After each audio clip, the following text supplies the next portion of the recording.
He's like a little Bob Moses. It's great stuff. Of course, I'm not supposed to play. It's like Pandora in the background here. And like if I don't talk enough, then the like YouTube algorithm picks up. Like when the video posts, it's like, you are not allowed to use that song. And it fucks with me, so. Hey, how you doing, guys? How are you? Happy Tuesday. Let me pull up uno momento, señors. Live streaming on my computadora here. And the, let's see, where are we at?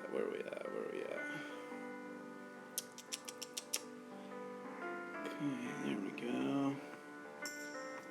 Alright, so, there it is. Shazam. Potentially inappropriate no, I like inappropriate messages. You. Okay.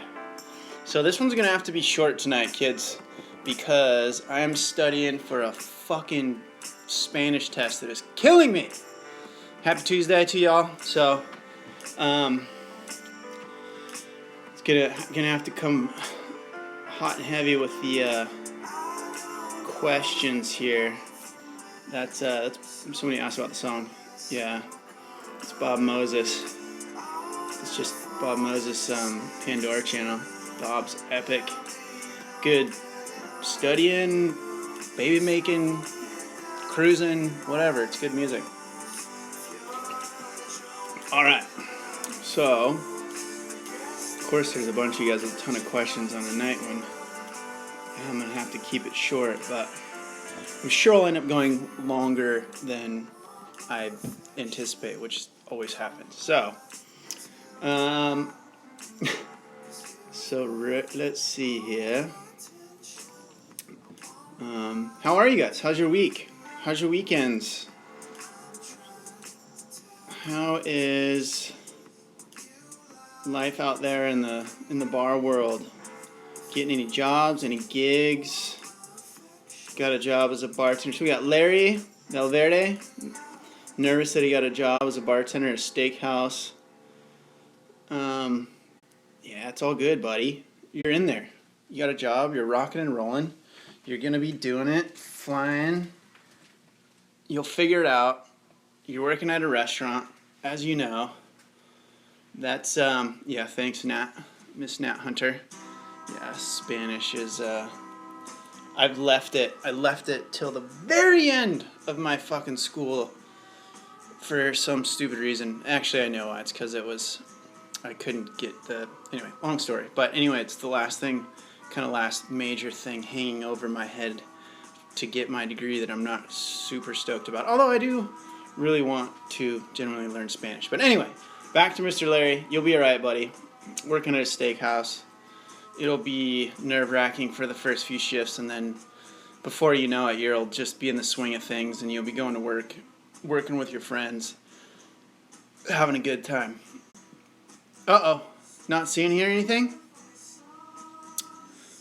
Can you guys not see me or hear me? No? Test. Let me know if you guys can hear me. You're good? Okay, so maybe Sid Meister, check your connections on your side, because it looks like we're all good over here, coming through all the messages. Okay. Alright, epic. So, Miss Nat started at a new bar with new management, getting a big makeover for 2 weeks. So is it like the same place and they're just new ownership or something? That can be kind of nerve-wracking. That, out with the old summer beer and with the new pumpkin beer, eh? No, Joe, I don't know, Joe, if you're talking about Mr. Joseph Joe, if you're talking about this, let's just get old Modelo, one of my favorites. The light, easy drinking stuff. Cruise control, as I call this. Cruise control. Because it's, you know, you can kind of casually sip on these all night and you're not going to really get too fucked up. So, Vodka Martini. Someone just threw out there. Vodka Martini! Got cocktail recipe Tourette's. Pumpkin spice Sam Adams is the bomb. I'm not really into like fruity, spicy beers too much over the holidays. Although I know I'm an outlier. I know a lot of people like that kind of stuff. Lemon drop. People just throwing out drink names. I don't have any of my stuff. I mean, I got this stuff, but I don't have like ice or glasses or, you know, anything to really make cocktails for you guys. Never really had Stella. Had it last night. It's good. Yeah, Larry. See, it's easy, light drinking stuff. If you're like a heavy craft beer person, it's gonna be very shallow. I don't know if that's the right word. Very limited flavor spectrum. I feel like I got a chunk of something in my beer there. But anyway, love Stellas and the light Mexican lagers, which are almost all the same. So yeah, Nat, she said you're working there before the old owner sold the place. I returned along with the new owners and management. Well, that's cool. At least you made the cut. I know places that'll get bought and new owners and management will come in and they basically make everybody re-apply and like go like re-interview, and it's a lot of times an easy way to just clean house. Like if you run a bar and you want to clear out kind of dead wood or employees that you don't want there, that's one of the ways that they'll do it. Is that, or even if you just like, I've seen places bring in a new GM and they'll do that. So that's good that you made the cut and you're still in there. Modelo versus Corona, if you had to pick one, at the moment, I'm all about Modelo. Although I do like Corona. I can drink any of those light Mexican lagers. And really, I mean, like Modelo, Corona, Pacifico, Dos Equis, Sol, freaking all of them. They're all like a whisker of difference. They're all so close. Especially with a lime in it, man. They're almost the same. They're all the same damn beer. Tecate, of course, forgot to throw that one out. Any bartending favorite tattoo, cap, or something revealing? Oh, I have a really bad. Oh, it's not bad, but I got a tattoo on my rib cage that I need to get updated. That's a funny request that I've never had. So you can. Oh, showing a nipple there. That's inappropriate. I saw some nipple and a hair there. So yeah, that's like an old tattoo that's supposed to symbolize like passionate things in my life. Like there's fire for just, you know, it's kind of like the elements of nature, but also like there's snowflakes in there for snowboarding, because in a, you know, another lifetime ago I was a very, very small time pro snowboarder for a few years. And so there's like snowflakes on there, and then there's like water because I surf like a maniac. But anyway, I'm gonna get. I have a buddy. Me and my wife know this guy that runs a shop in town, and he's gonna like redo that for me. Just kind of give it a facelift. Rum punch. I love that you guys are just throwing out just random cocktail names. Yeah, Corona and lime all the way, says Frank. Yeah, but I mean, really, Frank, if we did like a taste test, if we had, you know, unmarked glasses and you put a lime in every single one of those Mexican lagers, I mean, they're pretty fucking close. Each one of those is a whole hell of a lot closer than, like, say, one of those compared to like a Stone IPA or I don't know, wherever you guys are at, like a craft IPA. So anyway. You're welcome, Nat. All right. So, what else is going on? Anybody else get any new jobs out there? Any cool stories or nightmare stories that you want to tell us about? And I'm just scrolling back up, make sure I didn't miss any pressing questions. You guys are much more spunky today with the comments and stuff. Now, I don't know about a sleeve. So we're talking about tattoos now. Revealing too much. I know, right? Showing a nipple there. Steve's distraught. Jeanette, I'll get to your question in a minute, but how about a sleeve? Well, Nat was talking about it. I don't know if I would ever do a sleeve just because they're so cliche right now. I honestly think that soon the new, like, no tattoos are going to be the new tattoos. You know what I mean? Because, like, 100 years ago, like when I was a kid, because I'm 40, right? So when I was a kid, nobody had tattoos. If you had tattoos, you were fucking gnarly. You were a badass. And now, everybody's got tattoos. And so I think it's going to be, no tattoos are going to be the new tattoos, if that makes any sense. So it's going to be more rare to see people without tattoos than with. So I don't know if I would do a sleeve, as much as they do look really cool. I have some other stuff, like I want to get some stuff kind of in here. I seem to like really fucking painful spots. Like here, the rib cage was, fucking brutal. It's like 7 hours of work right there, ranging from like excruciating to some of the worst pain I've ever felt in my life. So good fun, and I got another probably 4 or 5 or 6 hours to fix it the way I want. So I'm putting it off for a while. Okay, anyway, let's get back to bartending, or not. I don't really care. We can talk about whatever you guys want. So, Erin, El Paso, Texas, hit up the Saltgrass Steakhouse. All right, Larry, we'll do, man. I just had my sister-in-law and her boyfriend move out to Houston, so it could be in the state, which I know Texas is massive. I don't know how close that is to you, but Jeanette had an actual bartending question, so let's see. What would be the first steps to begin advertising yourself as a freelance bartender for events? So I got that 24-hour how to get started in 48 hours video, Jeanette. Go check that out. And I talk about it in there. The easiest thing is just Craigslist ads, and get tricky. You know, try to just put up a real simple basic ad. Also, you can do stuff on Facebook ads. I would think. You know, like I don't personally myself. I haven't done that really in a long time. And, you know, I've been at my current bar for like 7.5 years, so I haven't had to do anything like that in a long time. And advertising's a tricky one. So yeah, like Craigslist is the easy one. The like Facebook ads are super easy, and social media stuff you can start doing. You know, think like you're a business, and think about, you know, the trick to marketing is just being across as many channels as you can. So social media, having a website, advertising in, you know, newspapers or magazines or on the radio, which obviously, you know, that's way out of you know, the context of what you would probably be able to do. But you just got to kind of think like you're an actual business and how you could advertise yourself.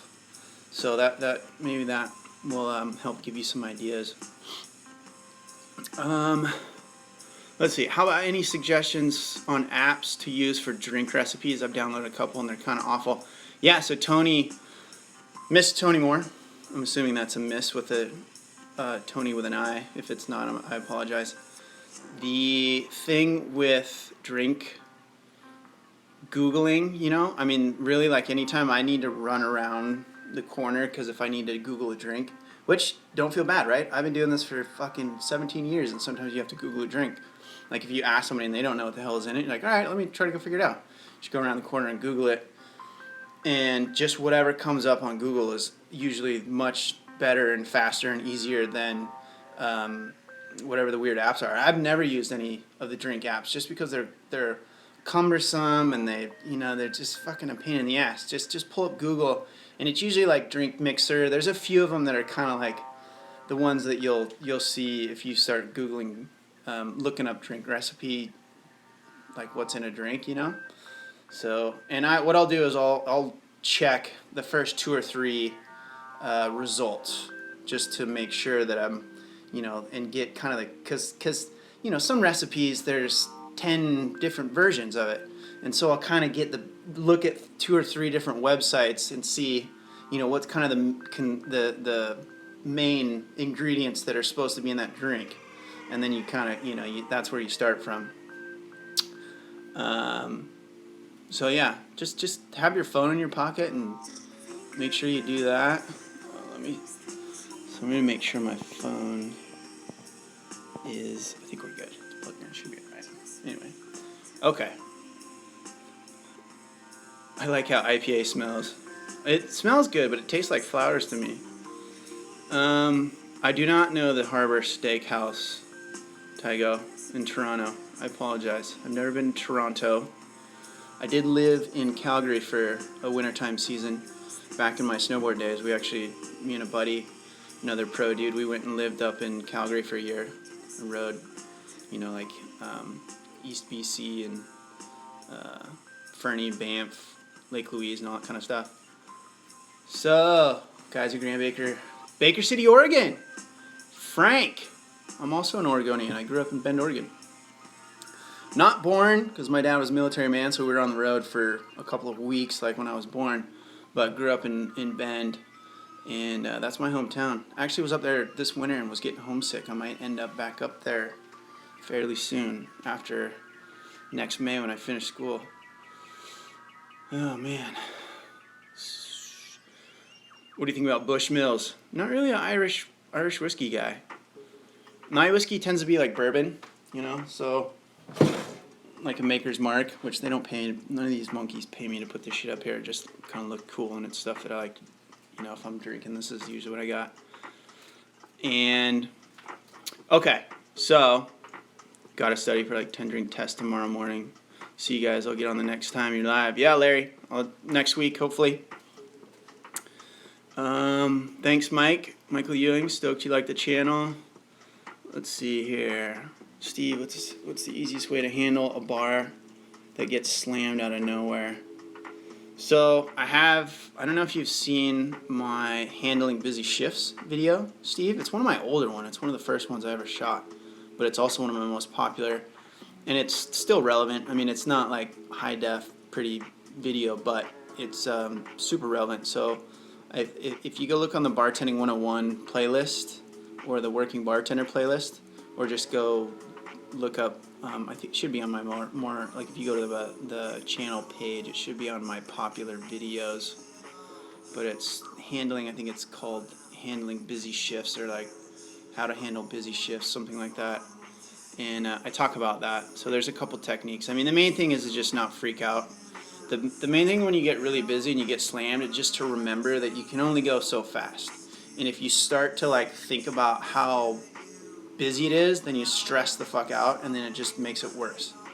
So also in the interviews with pros that I did with Evan D, he talks about that a little bit, so you can watch that interview as well. Which, by the way, I have some more of those coming out pretty soon, so stoked to have those on the way for you guys. But yeah, I mean, you just kind of want to get a system. I tend to, like, you don't want to be, you basically when you get really busy, you want to be kind of systematic in how you work, and that little bit of regimen kind of helps you not be stressed, at least for me anyway. Because if you're all over the place, then you're more stressed, and it's just going to make things worse. So kind of be systematic in how you move down the bar, serving people. Like, you don't want to jump around because then you'll miss people. So I tend to, and in that video I call it the typewriter, where I'll just kind of go down the line, and then I'll go all the way back to the top, and then I'll come down the line again. Because if you go like this, and then you go back like that, and then you go back like that, the people that are on the ends, it takes a really long time for you to get to them. So I'll go down the line, and then I go all the way back to the top, and go down the line. And that way you're kind of getting to everybody in a similar amount of time. And then smiling just, puts the muscle contractions will literally convince your brain that you're happy, and it'll put you in a better mood. So it keeps you from stressing out.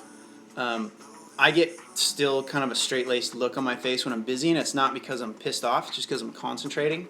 And sometimes, depending on what our busy face looks like, it can kind of put people off.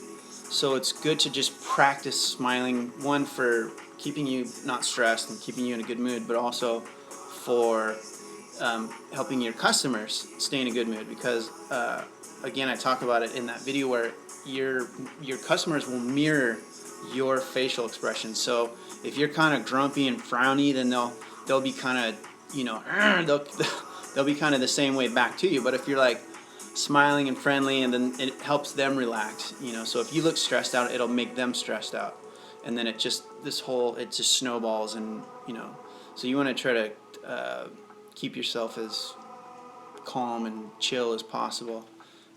So go watch that video. I talk about it. It goes into more detail. Okay, let's see here. Jeanette, I've done some events in the past, but they came through the bartending school I tended to work at. That's cool. It's good if a bartending school is giving you some gigs. The movie It. I'm a huge Stephen King fan. I don't even know what you guys are talking about. I'm missing something. Stephen King, master. I don't like sharing the bar with another bartender. I find it annoying. I get that. But at the same time, if you're working in a busy place, you're hardly ever, like most of our shifts, we're never working. Our day shifts, I guess, are by ourselves, but all of our night shifts, there's only, in the wintertime, 2 days a week where there's only one bartender. And that's because the wintertime's slow, and then the rest of the shifts are 2 at least, if not 3 or 4. But I get you. That's just, knucklehead coworkers. That's the same no matter what job you're in. Just for personal advertisement, maybe something. Oh yeah.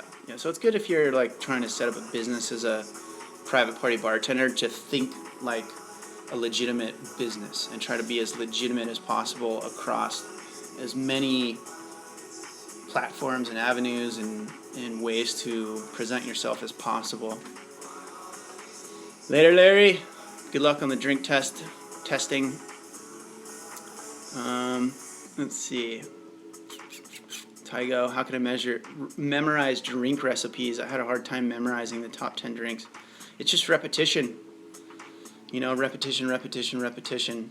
And don't worry about it. Have a little cheat sheet. I think we talked about it on one of these other live streams about having a cheat sheet, laminating it, and either having it in your pocket or sticking it on the wall. And I'm sure if you're like kind of a newer bartender, I'm sure ask your managers or owners, and they would have no problem letting you keep that in your pocket or with you while you're working. So just kind of repetition. You'll get it. Don't worry about it not sticking. Sometimes it's just how we're wired. Sometimes some people can read something once and it sticks. It's like my wife. She's got a fucking photographic memory. It gets me in trouble all the goddamn time because she remembers everything that's ever happened in her life, every conversation we've ever had, whereas my brain discredits large chunks of boring or traumatic things that happen. So I have to, when I'm learning something, I have to just go over it and over it and over it. And that's just, my learning style isn't reading, writing. It's like kinesthetic, like doing it. That's why I like activities and shit like surfing, snowboarding, all those, or sports, any sort of sports. I've always been, I guess it's more of a right brain versus left brain kind of a thing. So it just means you're probably more of a right brain guy, and just gotta keep working at it, buddy. It'll come. Just keep pushing. Do you have your own bar? No, I do not. I work at a place. It's funny because I never thought, it's like, I fucking don't think I would ever have a bar. However, lately, the last year or so, I was thinking about it, and it's because of, I don't know, I won't go into why, but basically I had an opportunity to potentially try to swoop into a place that was kind of in a bad spot, and they were looking like they might have gone under, and so was contemplating and talking to a couple people about maybe trying to swoop in and grab it, because it's this super well established joint that's just got business on autopilot, and the owner's just kind of a knucklehead. So anyway, I started thinking about it, and it's been in my head a little bit more. I would definitely know how to run a bar in a restaurant for sure. I know exactly what I would do and how it would work, and the only thing is that it's still such a difficult industry to be successful in. There's a reason that 90% of restaurants fail, and it's just really hard to stay successful. I think 95% of them close within 5 years or something like that. It's just astounding how hard it is to keep a restaurant alive. And so anyway, I wouldn't be opposed to it, but right now it's just one of those things where I really have done this for so long, and it's a lot of fun, and it's one of those kind of careers that I'll always have a feather in my cap to be able to You know, if shit hits the fan in life, I can always come back to this, and I'll always be able to find a job, I know. And I could do it, you know, anywhere. But I have other things that I want to do. I'm really trying to, for me personally, create more freedoms with my time and location. So a bar and a restaurant, especially when it's brand new, like if you're an owner, man, you got to live there for at least the first few 5-10 years to make sure you got it going. And as of right now, that's not really what I'm interested in. So, but I wouldn't, you know, the right partners came along and recruited me, I could definitely be down. Okay, so let's see. Best way to advertise a bartender. What do you mean, Nat? Like, same thing with that business? Like if you're a private party bartender? One long shift will help with recipes. Yeah. OPG. Orange pineapple grenade.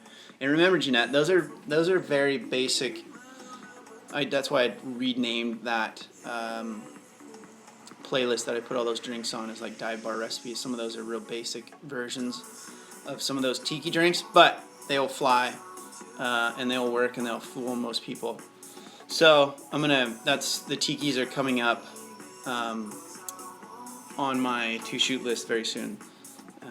So those I'm gonna redo a lot of those. I want to mix the drinks about feelings, man.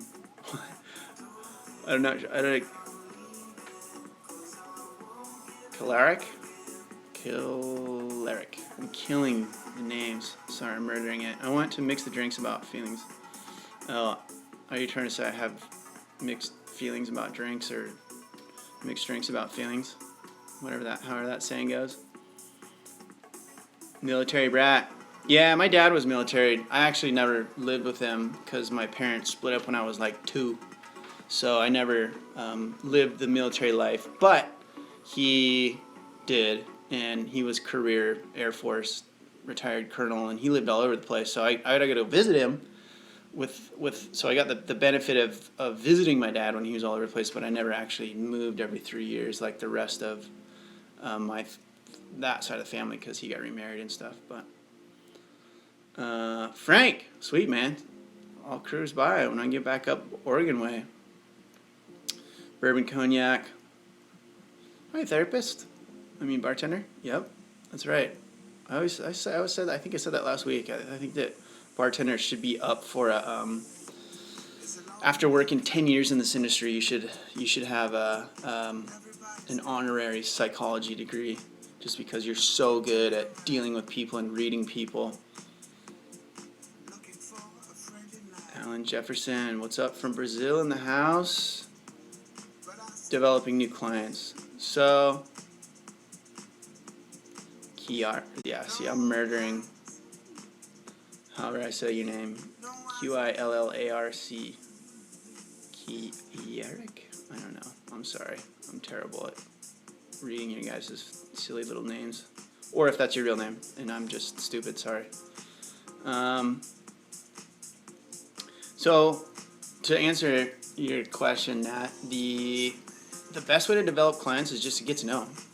Is to befriend them, get to know their name, get to know their drink, get to know their story. Like, are they married, divorced? Do they have kids? Do they like tennis or golf or basketball or football or whatever? You know, try to get to know them and then just befriend them, and then they will naturally. It'll just kind of happen on its own. So that's really it. It's the Norm, from Cheers. When Norm walks in and everybody goes, Norm! Everybody wants to go where somebody knows your name. That was the tagline of the show, and that's really encapsulates what you need to do to build a local, loyal following. It's like those guys. Go watch those shows. That's really it. Cheers, that was... Whoever came up with that was a genius. You could just turn a bar into a TV show because of the drama and all the shit that goes on and all the intricate, weird little relationships that overlap between customers and coworkers and coworkers and coworkers and customers and customers, and it's it's one of those things that you just try to make them a friend, really, in the context of your working relationship, right? I very much be careful to not open up my personal time with people or personal space with people, like outside of the bar, too much, unless you really like them. You know, I have some locals that have become, you know, great friends outside of the bar, but I have most of my really good locals I consider friends in the workplace. But outside of the workplace, I don't ever call them. I don't ever see them unless I randomly run into them, just because they're just, you know, in the context of the real world, they're different people than me and what I'm into. So, but at work, they're, you know, work friends. Okay. So, Samson, Spartacus, what's up? I'm Asia. Thank you. Love you too. I'm working on it. So are you going to have some special holiday party cocktail recipes like last Thanksgiving, Christmas? Yes, I'm trying. I love your last recipes, and we made that at our extended family get together over the holidays. Rad. So thanks, Rudevet. Or Rudevet.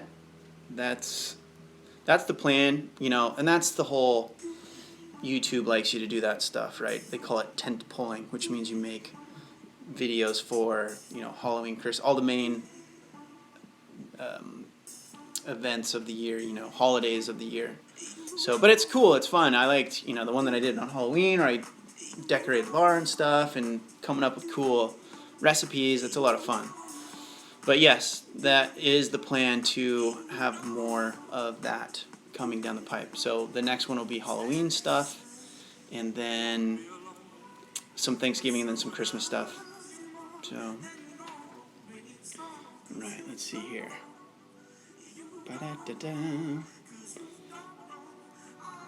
What is, let's see here. What's your most favorite, least favorite drink to make? Favorite is just quick and fast. So anything that I can do quick, right? Vodka soda's rum and coke, which is not sexy, but it's fast, which means we're making money. But in terms of like making something that I really like, I have a margarita recipe that won awards at like a recipe contest thing a couple of years ago, so I'm good at that. I don't know if there's one that I would say that, man, I just love making this drink. They're all kind of the same to me. It's not really, again, it comes down to bartending's not about the drinks for me. And when you get into it, I don't think they're for most people. If you're like in a cocktail, like a craft place, then you really appreciate all of everything that goes into making your syrups and your fresh ingredients that you put into it, and you just love all that, then, you know, I can see why you would have maybe like one specific one that you like. I you know, like for me, I really just like making whatever the people like. It's because it's not about me, it's what they want. So my favorite drink is whatever my customer's favorite drink is at the time. And I know that's not really a very good answer to your actual question, but that's really it. I don't really have one where like somebody orders a certain drink and I'm like, yay! You know, because it's just it's whatever they want. And then least favorite, you know, cliche, bartenders hate making mojitos, but I don't even care. Those are fine. For whatever reason, I just hate using the fucking blender. And it's not that I hate using the blender, it's the fact that most blended drinks are just so, you can't, it just dilutes the flavor. It's really hard to get a blended drink to have a lot of like flavor to it besides like one main thing, and it's because everything's blended together. You know, like we pour, like I work at a place where we make a shitload of margaritas, right? So you can imagine we're using the damn blender all the time. People ordering drinks blended. We make them on the rocks by default because it's better that way. It tastes better. You get a stronger drink that way. Because with blended drinks, you're drinking the ice with the cocktail, right? Like a normal cocktail, you drink it all the way down and there's ice left in the glass, usually, unless you're really nursing the thing.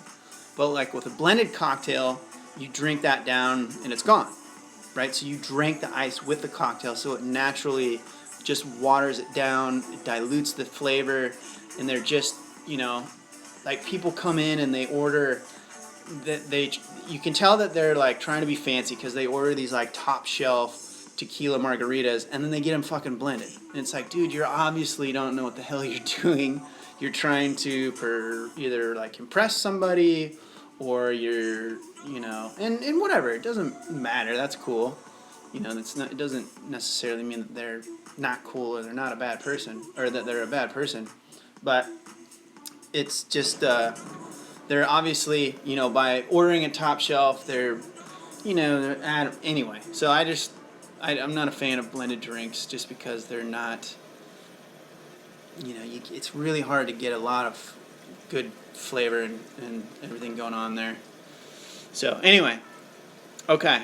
How about harassment from clients? How to deal it's tough as a woman. I talked about that in one of the other live casts, Nat. I forget which one. I know I've only got a couple, so maybe try to watch through some of those. But it's completely inappropriate, and you have the right to just tell them, you know, sorry. Just be short and curt, and don't be a bitch to them, because then you run the risk of them tattletaling on you to the manager. But just don't give them time. Don't give them attention beyond like, hey, how you doing? You need another one? Can I get you this? You want to do another taco or salad or whatever the fuck, you know, or one more or you know, I just cut off their interaction with you. Right? So don't linger and feel like if somebody's being an inappropriate fucking creepy prick, then just stop fucking talking to them. Just cut it down to the bare minimum amount of interaction for the rest of the night. And if it's really bad, then tell your manager and then they can kick them the fuck out. I have no patience for creepy fuck dudes that are just weirdos that, you know, want to take you home and fucking chain you up in their basement. Sorry, I'm all fired up. I watched this show the other day about this just psycho that did that, and it's just, oh man, I want to really don't like those types of people, and they got some shitty karma coming to them. So, but yeah, just short and sweet, and don't take it. And yeah. Okay, let's see here. Sexual harassment from customers. Yeah, you know what's worse is the worst sexual harassment is your coworkers, hands down. And it can be guy on guy, girl on girl, whether or not they're gay or not. Like I work with this one dude, and he's just like, he's always like bag tagging you and shit, which means he's, you know, I'll let you kind of think about it, but and just gets way too close in your personal space, and you just like step the fuck back, man. Anything, at least in California, right? Anything that makes somebody uncomfortable in that sense is illegal. So it's way worse from coworkers, and that's really hard because you're like, you have a much more entwined relationship and oftentimes friendship with those guys. So it's really like with customers, you can do that. You can kind of step back and put a wall, right? Because you got the bar there, so you can just kind of step back and walk away. Whereas like with your coworkers, you see them every day. They're right next to you. They're going to be rubbing up against you for the next 6 fucking hours. So you can't really get away from it. And if you go talk to the manager, which you should always be able to do, there's still this just like dysfunctional place of what's going on in an establishment. Hold on a sec, you guys. I'm gonna send a text message to the lady real quick, telling her I'm filming, so don't come barging in.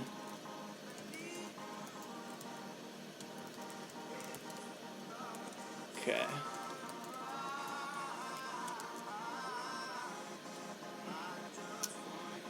All right. So anyway, yeah, creepy dudes, fuck them. And yeah, harassment is all the time.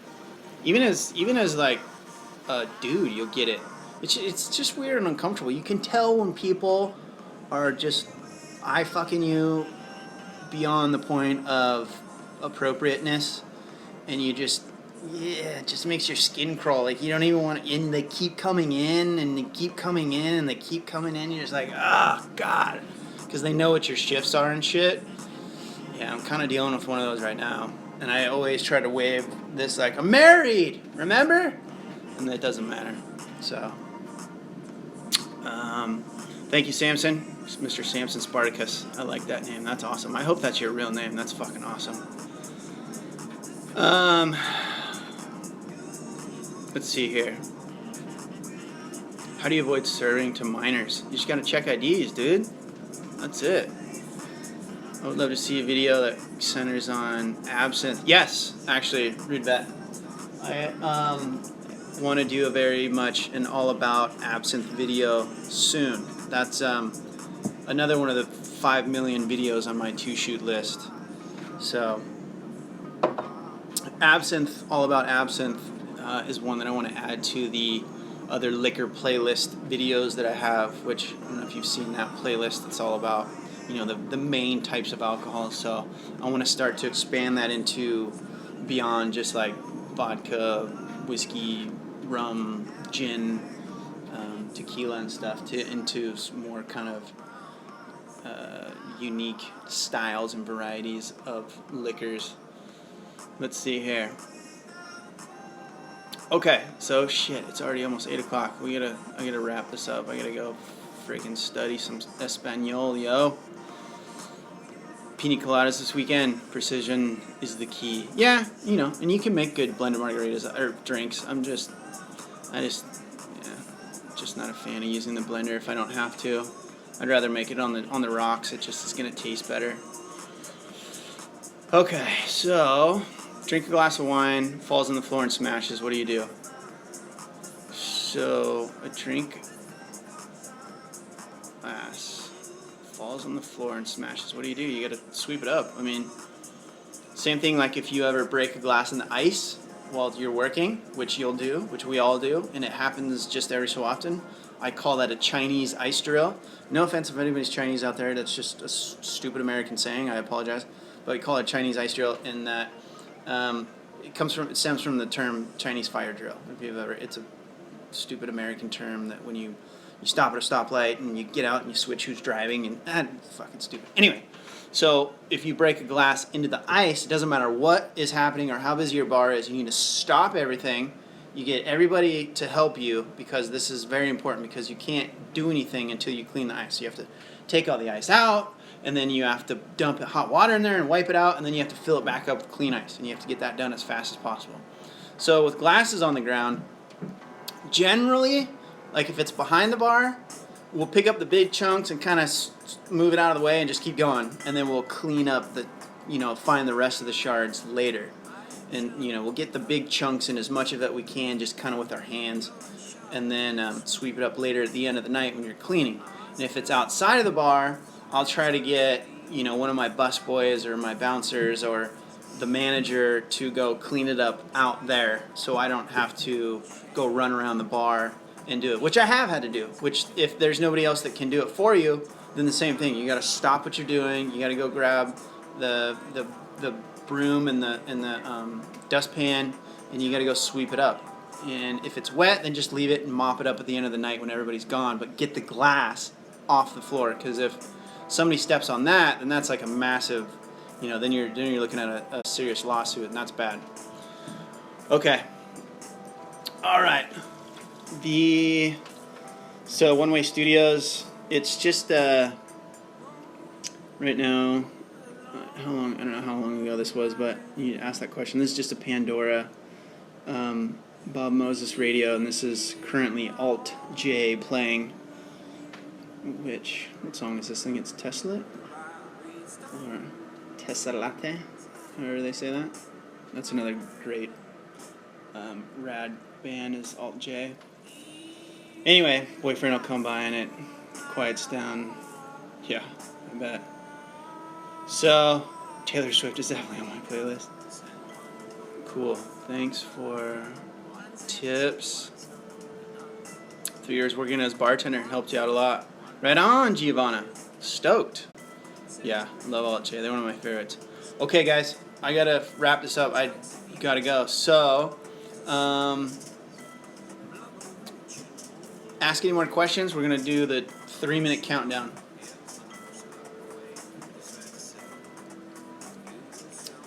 This is a really busy week. We got a ton of shit at school. It's actually my wedding anniversary tomorrow, so I gotta study and get all this just stuff done, and take a test tomorrow, and then I gotta come home and do some homework, and then we're gonna take the lady out.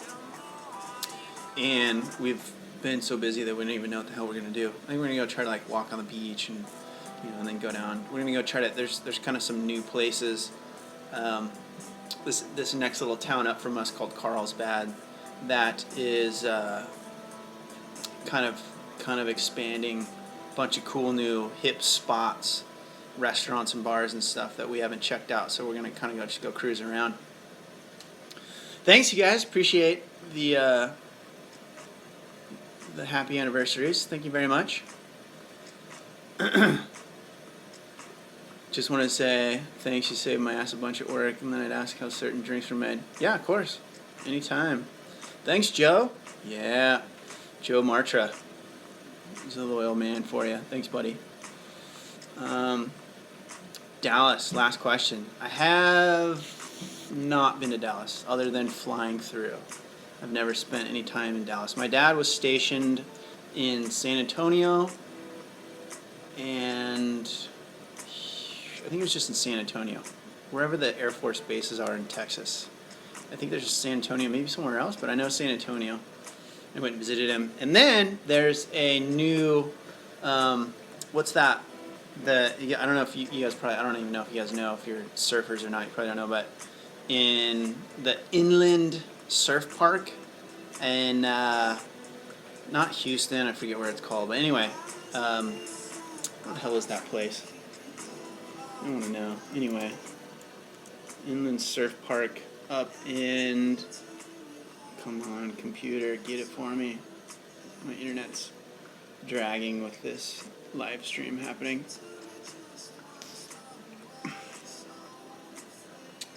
Where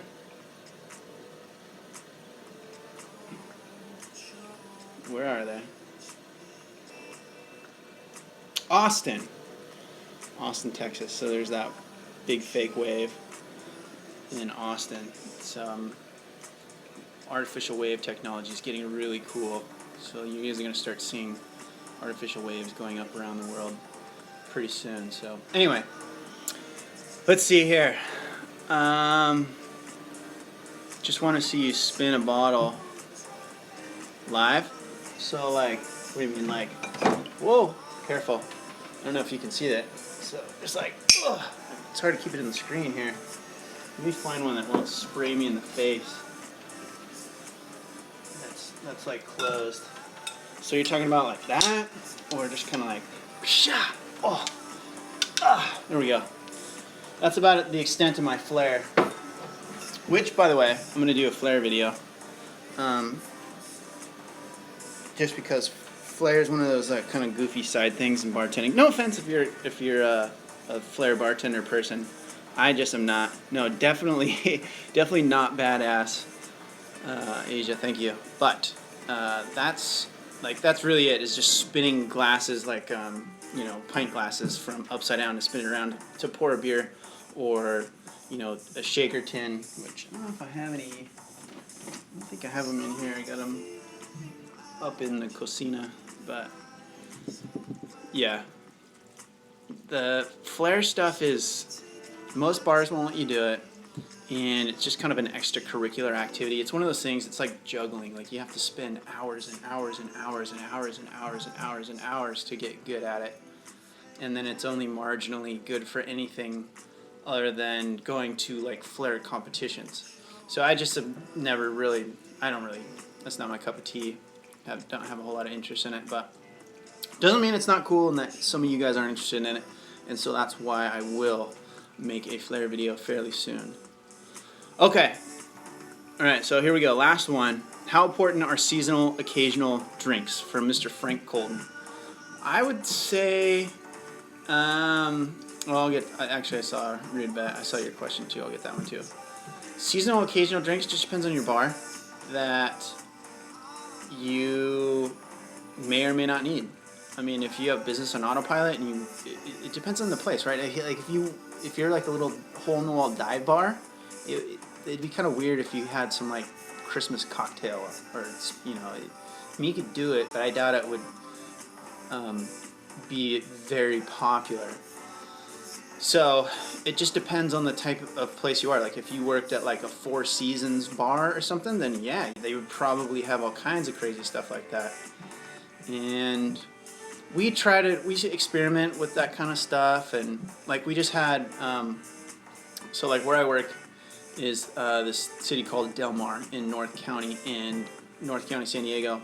And we just had a huge music fest called Kaboo, which I don't know how big that is yet. I don't know if you guys have heard about that, but we had these like drink recipes that we came up with, like with some of the sponsors for the concert, because we're really close. Like it was really busy this last weekend, and I think we came up with 5 different drinks. I didn't even come up with them. I don't even know who came up with them, but we had this little mini menu of Kaboo drinks. I made exactly 0 of them the entire weekend, 3 days. So Friday, Saturday, Sunday. Didn't make a single one. So you got to remember why your people are coming to you, and if they're interested in that. So if it's the type of place that they would be interested in, then it'd be a good idea. But if it's a place where they don't care, then they're not going to care. Okay. Where can we send you recipe suggestions? We have a local drink here that's a great to try. Rude Vet. Best email is support@bartendingblueprint.com. So support, just like, you know, support your local bartender. Support@bartendingblueprint.com, which is my little blog.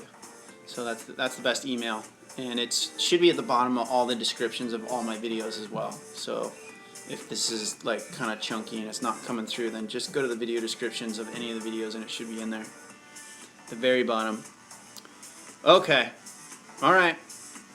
Well, thank you, Mariano. I appreciate that. Didn't know you were SoCal. Morongo Casino. Nice. Right on. All right, guys. I got to bail. It's past 8. The lady's making dinner upstairs for me, and I have to get to studying my Espanol. So, thanks for coming in, hanging out. Thanks for being interactive and hanging out, chit-chatting with me, chit-chatting with each other. Stoked you guys are getting some great information out of these sessions. Again, I'm still trying to get a couple of my bartender friends to come in and do this with me, but you know, I've so distracted with school and shit that it's tough to get this stuff out. So, buena suerte. Okay, and so yeah, we'll call it good there. That's it for this one. I'm Jason. This has been making you a Bartending Pro.